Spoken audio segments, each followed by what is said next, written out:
Assalamualaikum warahmatullahi wabarakatuh. Selamat datang semuanya di YouTube channel Universitas Insan Cendekia Mandiri. Hari ini Iqbal akan membahas tentang kewirausahaan dan juga mahasiswa. Nah, buat kamu yang penasaran, langsung aja kita akan ngobrol-ngobrol santai dengan Wakil Rektor 4 Bapak Agus Ismail ST MBA. Terima kasih Bapak sudah menyempatkan hadir untuk datang. Gimana? Apa kabar Pak? Alhamdulillah baik. Jumat berkah. Jumat berkah, betul sekali. Nah Pak, kita ngomongin soal mahasiswa dan juga kewirausahaan. Kita tahu kalau misalnya masa pandemi ini, post dari pandemi COVID, ini semuanya sedang berjuang. Dan Iqbal tidak pernah memikirkan akan ada yang namanya gelombang PHK yang sebegitu besarnya, Pak. Itu tidak pernah dipikirkan oleh Iqbal. Dan sekarang, karena Iqbal sekarang sudah kuliah, dan juga mungkin teman-teman yang di sini sedang kuliah juga, apa sih Pak yang harus kita persiapkan kalau misalnya kita harus menghadapi hal-hal yang tidak terduga seperti ini? Kan gelombang PHK seperti ini kan sangat disayangkan sekali. Betul. Oke, terima kasih Mas Iqbal. Jadi ini fenomena yang sangat menarik. Setiap kejadian kita bisa melihat dari dua sisi mata uang, dari sisi positif maupun dari sisi negatif. Kenapa saya bilang seperti itu? Jika kita bicara pasca pandemi, maka otomatis di waktu pandemi saja semua orang melakukan riset. Nah, termasuk juga perusahaan-perusahaan industri itu juga melakukan riset. Mereka dipaksa sedemikian rupa dengan semua keterbatasan untuk tetap survive. Alhasil ternyata mereka bisa. Begitu mereka bisa survive, apa yang terjadi? Oh, ternyata dengan kondisi terbatas pun mampu. Nah, akibatnya apa? Mindset dari para pengusaha itu sudah disetting bahwa oh kalau begitu kita tidak perlu resources yang sangat banyak. Begitu resources tidak banyak, maka otomatis apa? Seorang pengusaha tidak perlu hire lagi employee, ya kan? Mereka sudah dengan existing dengan bisa. Apalagi didukung dengan perkembangan teknologi digital, kemudian simplifikasi proses dan segala macam.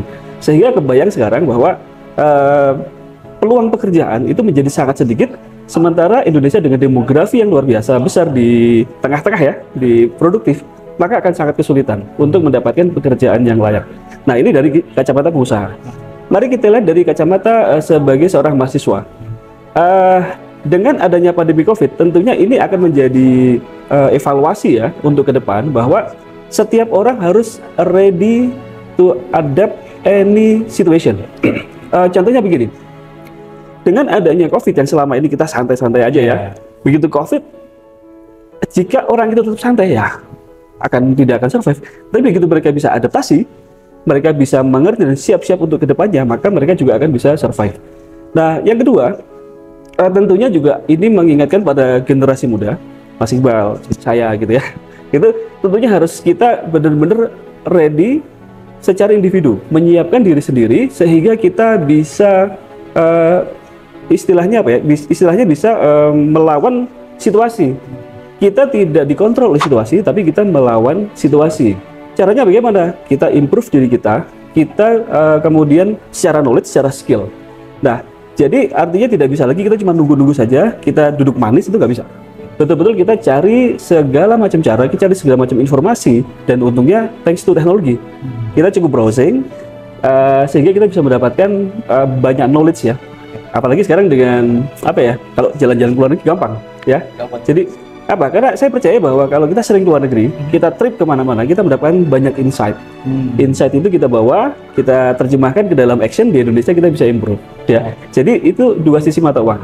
Jadi sekarang para pemuda itu boleh memilih, apakah kita akan tetap bertahan dengan yang ada atau kita harus harus lebih maju.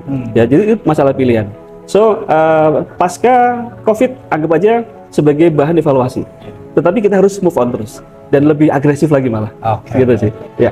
Kayak misalnya ibaratnya hujan kali ya Pak ya, kita nggak bisa tuh ngeluh, aduh hujan, kita nggak bisa mengertiin hujan. Betul. Kita hanya bisa prepare jas hujan, payung. Betul.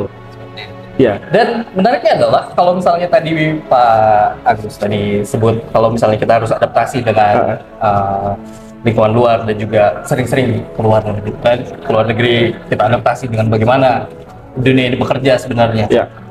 Kemarin Iqbal lihat di postingan UNCM .official kalau misalnya baru saja keluar ya Pak ya, baru saja keluar negeri dan juga melakukan visit kerjasama, itu ke negara apa aja? Oke, baik. Nah, inilah yang saya ceritakan backgroundnya ya, backgroundnya. pada waktu setelah kita COVID, semua orang gagap. Mereka bingung semua kita harus kemana. Maka yang bisa survive adalah mereka yang punya tujuan yang jelas. Arahnya mau kemana.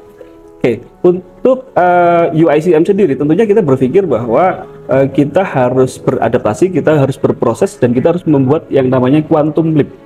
Ya, jadi perubahan ini tidak bisa secara gradual. Perubahan ini harus dilakukan secara radikal, ya, radikal dalam ini ya konteks positif. Kita menganggap Pak Rektor terutama ya, Pak Rektor dengan kami menganggap bahwa jika kita melakukan quantum leap bekerja sama dengan universitas di luar negeri, maka ini akan menjadi suatu benchmark dan sekaligus assessment kita. Sebenarnya kita itu seberapa jauh sih dengan dalam tanda petik partner atau kompetitor kita di luar negeri kan gitu. Nah pada waktu kita keluar, akhirnya kita tahu, oke, set goal kita adalah go global.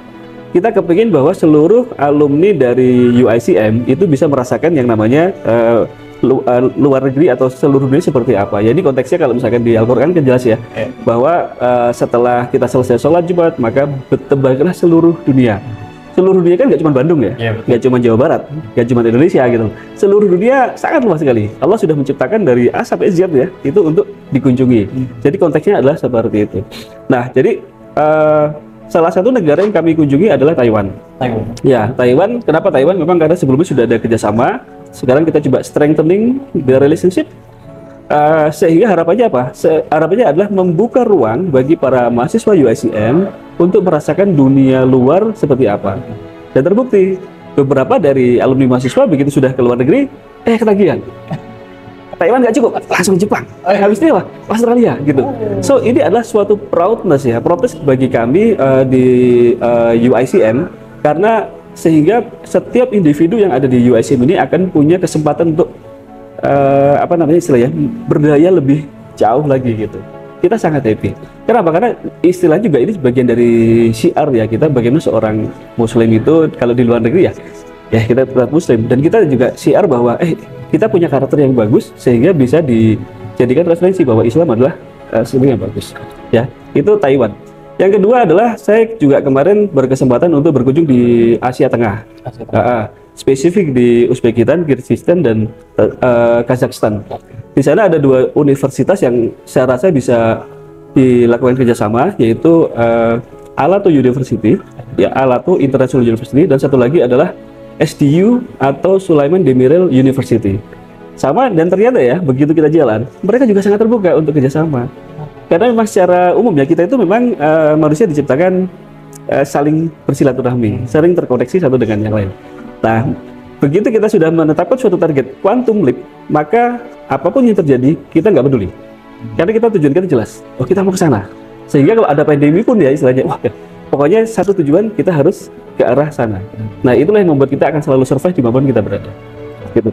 Apakah susah? Pasti. Tapi that's the way we have to adapt ourselves, to challenge ourselves gitu kan, sehingga kita bisa achieve our goal.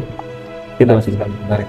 Nah, kadang kan kalau misalnya kalau misalnya ada orang nih, dia masih santai-santai kan, kayak misalnya di umuran Iqbal tuh kita nggak pernah mikirin the worst case, what will happen the next gitu kan. Entah mungkin kita digantikan dengan AI atau mungkin ada pandemi lagi dan lain sebagainya. Dan Iqbal lihat kalau misalnya bukan di UICM ya, ada teman-teman yang lain gitu ya di luar, di universitas lain, dan mereka tuh kayak kuliah pulang, dan itu koneksi, linking, keluar gitu. Mungkin saran Bapak seperti apa nih untuk anak-anak yang seperti Iqbal dan juga ingin go global gitu? First step-nya tuh harus apa sih, Pak? Good. Pertanyaan yang bagus sekali, dan ini fenomena yang common people dalam konteks ya, sudah semua orang akan melakukan hal seperti itu. Jadi balik lagi bahwa sama seperti UICM, jika kita mau berubah, maka yang penting adalah kita menetapkan suatu tujuan. Tujuan itu harus radikal, tujuan itu harus quantum leap, jauh di atas kemampuan kita. Kenapa? Karena begini, ini adalah salah satu bentuk keimanan. Begitu kita punya tujuan yang luar biasa, yang di atas kapasitas kita, disitulah kita butuh Allah. Kita berdoa sama Allah, ya Allah, ini bagaimana nih? Saya punya tujuan yang luar biasa, gitu ya. Tetapi saya punya kemampuan segini saja. Ya kan, memang di Al-Quran jelas ya, dibilang bahwa Allah tidak akan memberikan beban yang tidak sesuai dengan beban kita. Tapi bukan begitu konsepnya. Harusnya kita punya tujuan yang sangat luar biasa, yang di atas kemampuan kita, sehingga gap antara itu diisi dengan hubungan relationship kita dengan Allah. Kita bersyukur ya sebagai orang Islam, kita punya dua media utama biasanya kalau misalkan kita praktekkan, yaitu ada malam-malam kita bisa sholat tahajud atau pagi hari kita sholat duha. Disitulah kita membangun koneksi dengan Allah. Kita menangis, kita meminta gitu ya, bahwa kita punya keterbatasan, tapi kita punya ingin tujuan yang jauh lebih besar. Dan tentunya tujuan ini bukan untuk individu ya, tujuan adalah untuk orang lain. Nah, karena kita percaya bahwa jika kita care terhadap orang lain, maka kita akan tercukupi juga. Ya, konsepnya adalah seperti itu. Nah, buat anak-anak muda seperti Mas Iqbal, teman-teman mahasiswa, sama, tetapkan suatu tujuan yang beyond expectation. Ya, kalau misalkan belum kebayang ya, wah ini terlalu serius ini, ya sudahlah, gini aja lah. Tujuannya adalah nikmati dunia yang diciptakan oleh Allah untuk jalan-jalan. Targetin tahun ini ke Jepang, tahun depan ke Australia, tahun depan ke Eropa gitu ya. Nah, pada waktu tujuan ini sudah kita set, tentu kan kita mikir uangnya dari mana. Ya kan? Nah, pada waktu kita mikir, oh kalau gitu harus cari uang dong. Ada ikhtiarnya di situ kan. Kalau begitu nggak bisa cuman dari rumah ke kuliah, balik lagi, nggak bisa. Waktu 24 jam harus dimanfaatkan untuk aktivitas-aktivitas yang positif gitu kan. Kita ikut organisasi, ikut ada acara apa cobain, ada invitation apa lakukan. Karena sayang kalau waktu kita cuman ini ya, tektokan aja itu aja. Minimal pada waktu kita membangun relationship itu adalah part of silaturahmi. Saya sangat percaya kalau silaturahmi itu akan memberikan kita kesehatan, rezeki gitu ya, berkah. Jadi buat saya mahasiswa dari rumah kuliah is big no. Big no. It's a big no, teman-teman. Big no. Big no. Jadi tujuan awalnya itu tinggal langsung di step kayak misalnya saya pengen ke Jepang tuh. Yes. Ya. Jadi tujuannya jangan yang memberatkan diri, tapi di atas ekspektasi, kayak misalnya tahun ini mau ke Jepang, gimana caranya di breakdown lagi kecil-kecil gitu ya Pak ya? Breakdown lagi kecil-kecil. Nah, bicara soal di breakdown, mungkin ada salah satu cara, yaitu adalah mungkin yang ada teman-teman yang masih kerja 9 to 5 dan dirasa masih kurang gitu dengan income yang sekarang. Mungkin bisa dicoba dengan cara berwirausaha. Wirausaha. Oke. Nah, kalau misalnya bahas tentang wirausaha, dari Bapak sendiri nih, kalau misalnya kita ngomongin wirausaha, seorang wirausahaan itu wirausaha berarti entrepreneurship, ini mental apa nih yang harus dibangun gitu? Oke, baik. Ini juga sangat menarik ya. Buat saya pribadi, wirausaha atau kewirausahaan itu bukan pekerjaan. Itu bukan jenis pekerjaan yang memang kita pilih, bukan. Tetapi kewirausahaan adalah mentalitas. Ya, jadi hakikatnya wirausaha adalah mentalitas. Saya percaya yang namanya wirausaha itu berarti dia menerapkan yang namanya iman dan takwa. Kenapa begitu? Karena seorang wirausaha maka dia membuat suatu aktivitas yang dia percaya suatu saat nanti akan memberikan hasil yang baik. Dia nggak tahu nih apa yang terjadi nanti, nggak tahu kan? Tapi dia yakin, wah ya Allah, ini saya bikin ini mudah-mudahan nanti berhasil. Ya kalau konteksnya wirausaha yang definisi umumnya ya, pengusaha bikin produk harapannya nanti laku. Tapi kan ini masa depan ya, kita nggak bisa prediksi loh, apakah ini laku apa tidak kan gitu kan. Nah jadi hakikatnya kewirausahaan adalah iman dan takwa. Jadi percaya bahwa apa yang dilakukan ini akan memberikan hasil yang baik di depan. Satu itu. Bentuk iman yang kedua adalah percaya bahwa rezeki itu bukan karena kita. Kita tidak bisa prediksi bahwa atas usaha yang kita lakukan akan memberikan hasil yang sesuai garis lurus. Ternyata jelas kan, Allah memberikan rezeki dari tempat yang nggak terduga gitu loh. Kita usahanya A gitu ya, ternyata dapatnya dari B. Ya, dan saya sering mengalami hal itu. Dan itulah yang membuat saya yakin bahwa kewirausahaan adalah masalah keimanan. Oke. Ketakwaannya apa? Takwa kan kalau misalkan definisi awam adalah, bukan awam ya, definisinya adalah menjalankan perintah, menjauhi larangan. Ini adalah salah satu bentuk bahwa kita begitu sudah bikin planning, kita lakukan dengan betul-betul, ya kan? Kemudian kita menjauhi larangan, artinya ya kalau berbisnis ya sesuai koridor, jangan sampai pindah sana pindah sini, jangan ngambil hak orang lain dan segala macam. Jadi kewirausahaan adalah bentuk hakikat tentang representatif iman dan takwa. Sehingga jika memang kewirausahaan itu adalah hakikatnya iman dan takwa, tidak harus seorang pengusaha. Jadi karyawan pun juga punya jiwa kewirausahaan, beriman dan takwa.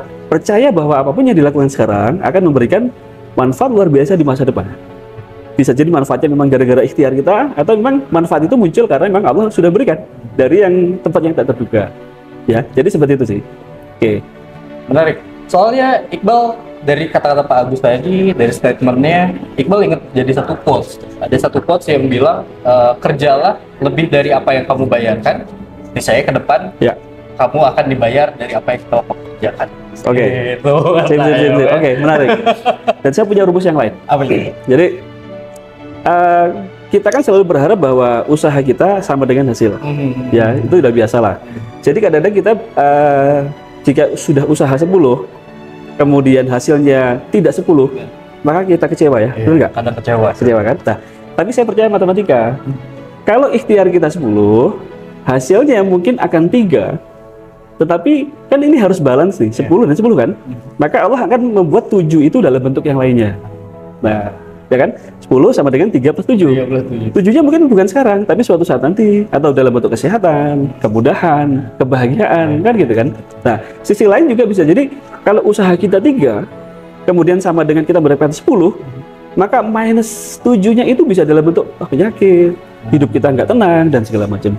So, nggak usah khawatir, tugas kita di sebelah kiri, memaksimalkan supaya selalu 10, jadi 20, jadi 30, nggak usah memikirkan bahwa sama dengan berapanya.